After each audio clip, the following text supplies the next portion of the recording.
Esselamu Aleyküm bizi izleyenler ve hürmetli hemkarlarım. Bizim video kanalımızda bu pultun kısaldılmış versiyası var idi. İndi ise biz onu daha geniş size izah edeceğiz. Her bir kondisionerde olduğu kimi, yani bir kariyer kondisionerinin pultun istifade qaydasını görkezeceğiz. Bu kondisionerin on-off düyməsidir. Bunu yandıranda burada bu işarə əmələ gəlir, söndürəndə isə işarə yoxa çıxır. Kondisionerin rejimlərini dəyişmək üçün mod düyməsindən istifadə olunur. Onun 5 rejimi var. Avtomatik rejim, soyutma, qurutma, isitmə və fan rejimi.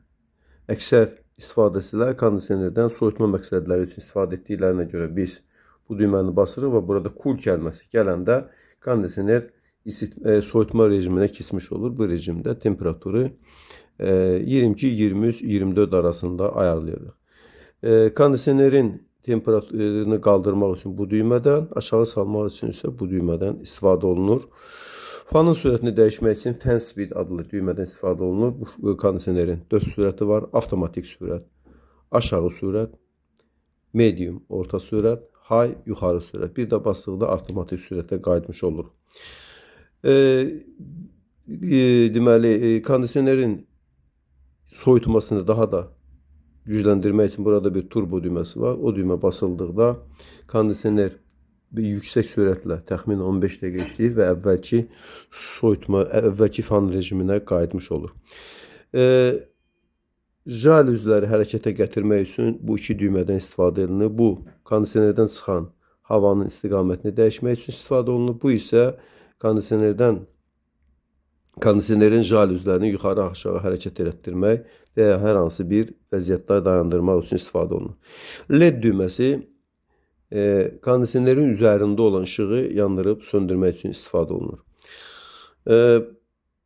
Bundan başqa deməli biz başqa rejimləri izah edək, qalanını sonra inşallah izah edərik. Bir daha mod düyməsini basırıq və dry sözü orada görkənir. Dry sözü qurutma rejiminin işarəsidir. Bu rejimdə kondisioner evdə olan nəmi uzaqlaşdırır. Bir daha mod düyməsini basanda heat, yəni isitmə rejiminə keçirik. İsitmə rejimində kondisionerin sürətini 26 dərəcənin üzərinə ayarlayırıq və qeyd etmək istəyirik ki, isitmə rejimində kondisioner işə salınandan yalnız 5-10 dəqiqə sonra istinin gəlməsini gözləmək lazımdır və eyni zamanda da qeyd etmək istəyirik ki, nominal gücünə, yəni zavodun göstərdiyi gücə çatması üçün kondisioner ən azı 20 dəqiqə, bəzi vaxtlar isə 1 saata qədər işləməsi lazımdır ki, nominal gücə çatsın. Digər tərəfdən kondisioner isitmə rejimində soyutma rejimindən fərqli olaraq istədiyimiz sürətə qoymaq effekt vermir. Effekt verməsi üçün biz onu avto sürətə qoymalıyıq. Bunun üçün fan speed düyməsini bir neçə dəfə basırıq və avto sözü burada göründükdə kondisionerin fanı avto rejimə keçmiş olur və bu halda sürət mikroprosesor tərəfindən nizamlanır və bu səbəbdən də kondisioner daha verimli işləyir və eyni zamanda da çöl hissəsinin buzlanması 0 dərəcə temperaturlara yaxınlaşdıqda olur. Biz də bilirik ki, bizim ölkəmizdə 0 dərəcə temperatur çox nadir hallarda olur.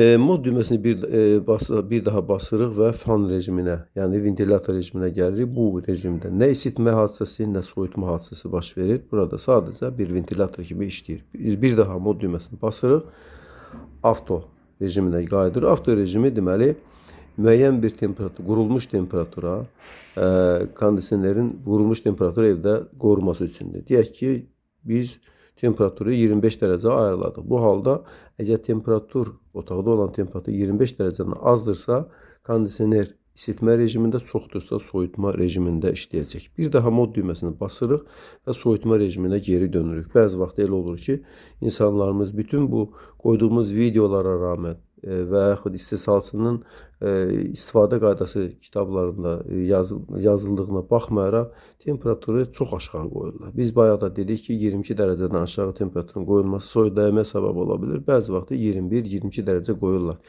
Və belə olduğu təqdirdə biz sizə ən azı sleep rejimini basmağı, yəni sleep düyməsini, yəni yuxu rejimi düyməsini basmağı məsləhət görürük. Çünki bu gecə yatanda belə hadisənin olması soyuq dəyməyə səbəb ola bilir. Gördüyünüz kimi burada bir ay para və qarşısında da bir ulduz işarəsi görkənir.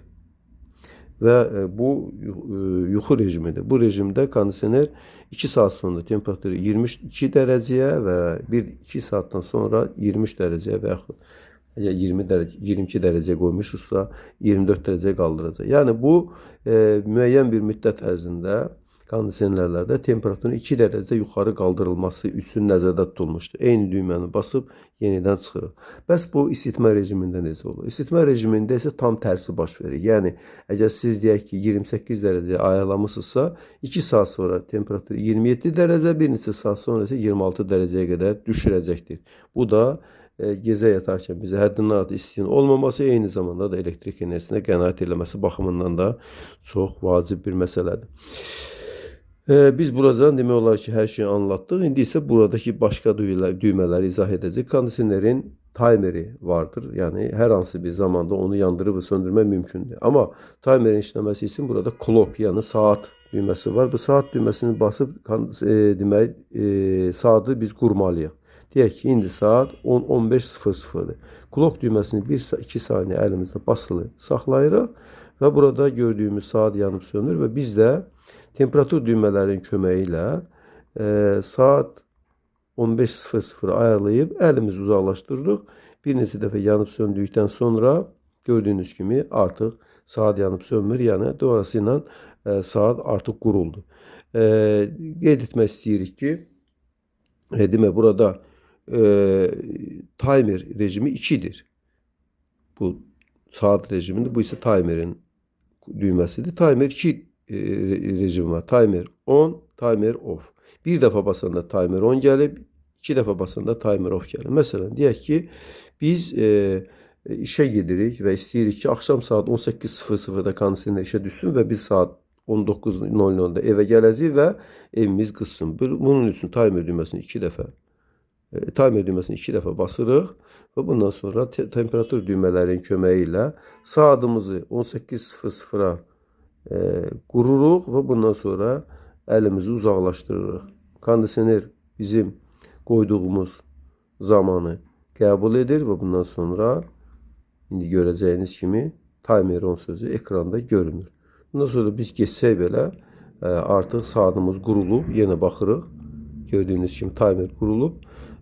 Yəni siz bu qurulmanı timer kondisioner söndürdükdən sonra da eləyə bilərsiniz, söndürməsiz də eləyə bilirsiniz. Bu rejimdən çıxmaq üçün burada bir cancel, yəni iptal düyməsi var. Bunu basırıq və həmin rejimdən çıxırıq. Və yaxud yerimizə uzanırıq, istəyirik ki, kondisioner məsələn gecə saat 3:30-da sönsün. Bunun üçün timer düyməsini 2 dəfə basırıq. Əvvəlcə kondisioneri yandıraq. Timer düyməsini 2 dəfə basırıq. Timer off gəlir və bunu saat 3:30-a ayarlayırıq. Qeyd etmək istəyirik ki, bu da çox mükəmməl bir şeydir.